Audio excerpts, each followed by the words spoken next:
Guys, myself Pooja and welcome to Pooja's class. Today we are going to study about combination of cells, series combination, parallel combination and when we will get the maximum current. Why this topic is so important? ये topic बहुत important है. क्यों है?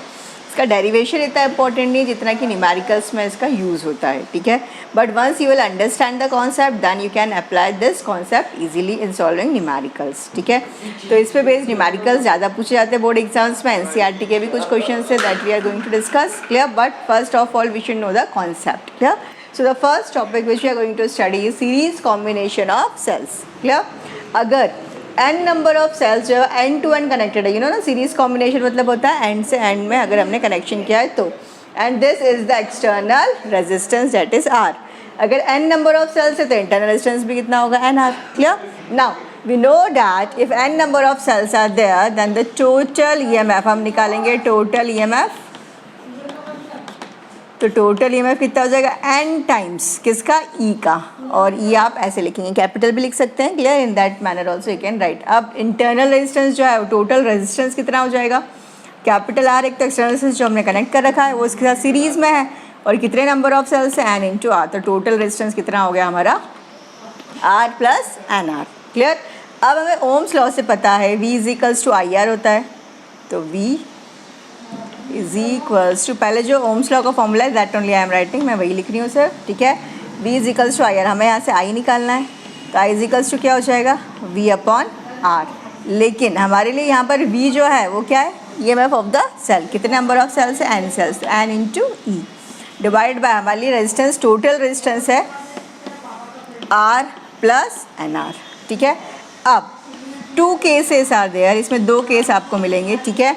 कि ये जो condition में मिल रही है I is equals to NER plus NR, clear. अगर इफ़ फर्स्ट केस हम कंसीडर करते हैं, if R is greater than NR, इसका मतलब अगर एक्सटर्नल रेजिस्टेंस की वैल्यू बहुत ज़्यादा as compare to internal resistance, तब क्या होगा, ये इक्वेशन कैसा हो जाएगा, हम इसे निगलेक्ट कर देंगे NR को, तो हमें बचेगा N times E upon R. Yes, this only we wanted, clear. तो अगर हम चाहते सीरीज़ कॉम्बिनेशन वर्दी हो, हमारे किसी काम का हो, एप्लीकेबल हो, तो जो एक्सटर्नल रेजिस्टर हमने लगाया है उसकी वैल्यू जो इंटरनल रेजिस्टेंस है उससे क्या होना चाहिए, बहुत बहुत ज़्यादा होना चाहिए, ठीक है. Case second we can consider, अगर ये जो R है ये बहुत छोटा है NR से तो कोई मतलब ही नहीं है. क्यों, देखिए आप, I इज इक्वल्स टू, अगर R जो है बहुत छोटा था, R को हम निगलेक्ट कर देंगे तो हमें क्या मिलेगा, NE अपॉन NR, N से N कैंसिल, तो E अपॉन R. तो हमें कोई रिजल्ट ही नहीं मिल रहा है. जितना हमें करंट पहले एक सेल से मिल रहा था उतना ही इतने सारे सेल कनेक्ट करके मिल रहा है. So better if you want series combination to be worthy, अगर हम उससे कुछ हासिल करना चाहते हैं तो एक्सटर्नल रेजिस्टेंस की वैल्यू जो है हमें बहुत ज़्यादा रखना पड़ेगी as compare to internal resistance. ये तो हमने केस लिया जब EMF सभी सेल्स का क्या है, सेम है. लेकिन अगर EMF अलग अलग हो तो क्या होगा, अगर सेल्स जो अपोजिट वे में कनेक्टेड हो तो क्या होगा. यहाँ आपने देखा कि positive is connected with the negative, clear. So no problem. Now the formula which we have got is I is equals to NE upon R plus N into R. ये हमें मिला है फॉर्मूला.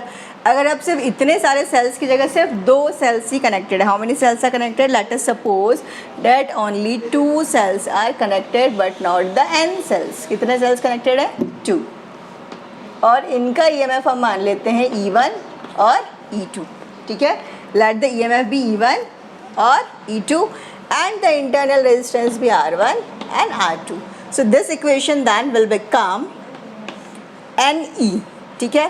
तो N मतलब कितने number of cells है, 2, तो यहाँ पे 2 ही लिख सकते हैं आप, इजंट इट.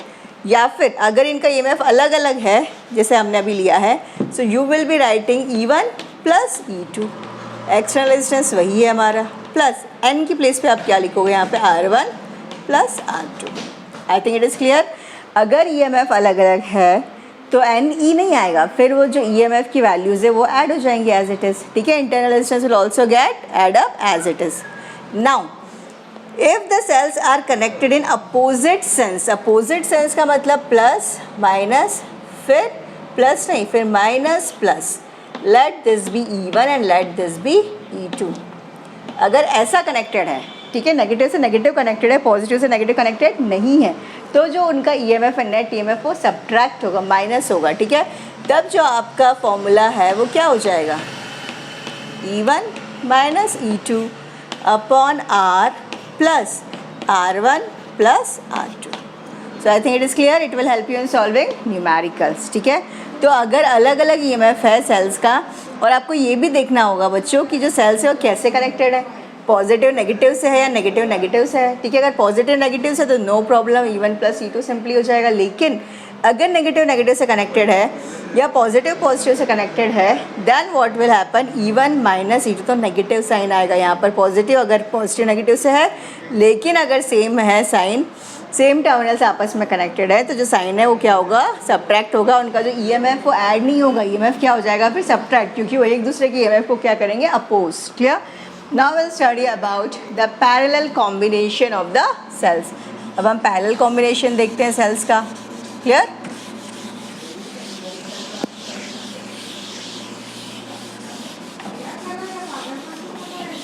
तो पैरेलल कॉम्बिनेशन ऑफ सेल में हमें पता है कि पैरेलल में क्या सेम होता है, voltage. In parallel combination what remain same, voltage, and what is different, current. तो यहाँ हम किसकी वैल्यू निकालेंगे, करंट की। Let the external resistance again be what, R, let the number of cells be N, I1, I2, I3 and so on, ठीक है। let the resistance be R, अब यहाँ पे करंट क्या हो जाएगा, डिवाइड, और फिर वही करंट हमें मिलेगा। let the EMF of the cells be E1, E2 और E3, ठीक है। तो मान लीजिए अभी हम 2 सेल्स के लिए निकाल रहे हैं, सिर्फ कितने सेल्स के लिए निकालते हैं, 2 ही हम कनेक्ट करते हैं, फिर तो आपके लिए ईजी होगा। नहीं तो आप देख कर ही डर जाएंगे कि अरे ये तो इतना कॉम्प्लिकेटेड होगा। So let us consider 2 cells, okay, not the N number of cells, हम 2 के लिए डायरेक्टली करते हैं। क्लियर। तो अब आप देखेंगे कि हमें पता है कि EMF ऑफ द सेल और टर्मिनल पोटेंशियल डिफरेंस में क्या रिलेशन है, that we know that, isn't it. Do you remember that formula, E, ठीक है, minus IR is equals to V। आपको ये फॉर्मूला याद है, do you remember this formula. V यहाँ पर टर्मिनल पोटेंशियल डिफरेंस है, E यहाँ पर EMF है, R यहाँ पर इंटरनल रेजिस्टेंस और I क्या है, करंट है। अब यहाँ पर I1 और I2 की वैल्यूज़, करंट की वैल्यू अलग अलग है, तो हम करंट की वैल्यू फाइंड करके उसको ऐड कर देंगे, टोटल करंट निकाल लेंगे, ठीक है। तो यहाँ से अगर हम इस इक्वेशन में इस केस को रखते हैं तो हम क्या रखेंगे यहाँ पर, E1, ठीक है, minus I1 R1 is equals to V, ठीक है। Similarly E2 minus I2 R2 is equals to V। अब यहाँ से इन दोनों इक्वेशन से हम I1 और I2 की वैल्यू निकाल लेंगे। तो I1 की वैल्यू यहाँ से कितना होगा, इसे इधर भेज दीजिए, इसे इधर E1, ठीक है, इसे इधर लाएंगे तो माइनस हो जाएगा, इसे उधर ले जाएंगे तो प्लस हो जाएगा, अपॉन R1। सिमिलरली हम I2 की वैल्यू निकाल लेंगे, तो कितना मिलेगा हमें, उधर जाएगा तो प्लस, ये इधर आएगा तो माइनस, E2 माइनस V, ये मल्टीप्लाई में, इसको आप इधर लाएंगे तो ये हो जाएगा डिवाइड में। अब हम इन करंट्स को ऐड कर देंगे, सो I1 प्लस I2 की वैल्यू हम फाइंड आउट करेंगे,